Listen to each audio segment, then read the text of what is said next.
And I can't believe how fast time's flying. And there's one incredibly popular question we haven't really dug in on. Sure, we've mentioned it, but we've never actually done a deep dive into the plant paradox and weight loss.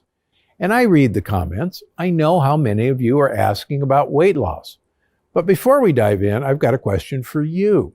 Are there any health topics you'd like to know more about? If so, reply in the comments and let me know what you're curious about. After all, I created this channel for you, and I want to make sure you're benefiting from it. So, if there's anything you want to know, go ahead and leave a comment below. And now, let's move on to the main event, today's video, the skinny on weight loss and the plant paradox. I'll start by saying the plant paradox is not a weight loss plan. It's a longevity plan.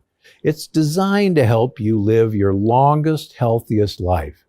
And for a lot of people, especially here in America, that means losing weight. After all, the vast majority of American adults could actually stand to lose at least a few pounds, and most of us could lose a lot. After all, being overweight and obese can have some serious health repercussions, including cardiovascular disease and arthritis, to shorten life expectancy. So even though the plant paradox is not a weight loss diet, it's a tool you can use to reach your healthiest weight and live a long life too.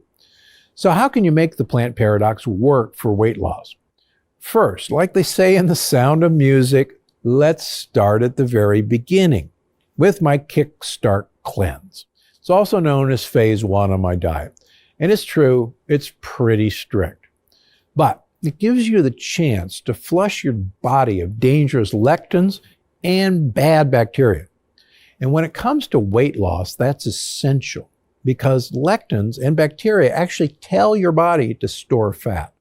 So when you flush your body of lectins and gang member bacteria, you're giving yourself a chance at a system reset. And you set yourself up for long-term weight loss success. And good news, phase 1 is pretty simple. You get to eat loads of greens and cruciferous vegetables, a little wild-caught seafood, plenty of avocado and nuts, and some healthy fats. That leaves you with plenty of delicious options. Check out the recipes here on my channel. Just make sure to skip dairy, meats, roots, and resistant starches for phase 1. But don't worry, you'll add them back in as you'll go. After just 3 days, and ideally a week or so, you get to move on to phase 2, where you get to add in root vegetables, resistant starches like millet and sorghum, A2 dairy, a little grass-fed meat, the occasional piece of in-season fruit, and even a glass of wine if you'd like. Now, you can stay on phase 2 for as long as you like. And if you want to keep losing weight, I encourage you to stay on phase 1 or 2 rather than moving on to phase 3. Also, if you ever find yourself plateauing in your weight loss, hop back to phase 1 for a few days. Like I said, it's a kickstart. So it'll give your body the jump it needs. Now, before I go, I want to answer a few common weight loss questions I get every day. But Dr. G, shouldn't I count calories? Good news. If you're truly sticking to the Plant Paradox program, you don't need to count calories.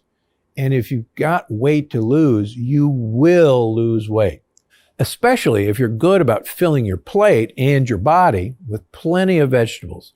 And if you make sure to treat things like meat and resistant starches as sides and not the main event, you should be A-OK, not counting needed. Just make sure you're still using food as a means of getting olive oil into your mouth. Hang on, so I can eat fat and still lose weight? Absolutely. You should be eating fat at every meal. More specifically, you should be eating olive oil, MCT oil, or avocado oil at every meal. And no, eating fat won't make you fat. As a matter of fact, there's evidence that healthy fats found in olive oil could actually support weight loss. So go ahead, drizzle that oil onto your salad, eat that avocado.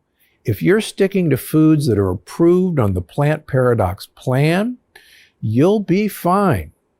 Is there anything I should avoid? Yes, lectins and sugar. But chances are you're curious about approved foods you should avoid. And the answer is no. But if you're trying to lose weight, there are some things you should only eat in moderation. One is fruit. It really is nature's candy. And I actually suggest that people who want to lose weight avoid eating fruit entirely. But if you're craving something sweet, have a small serving of local in-season fruit, maybe once a week. Or have a piece of bittersweet chocolate. Another thing that's worth eating in moderation only, animal protein. I'm talking meat, sure, but also dairy, even approved dairy, and omega-3 eggs. Yes, they're all on the yes list, but you should treat them as a side dish or a treat, not the main course.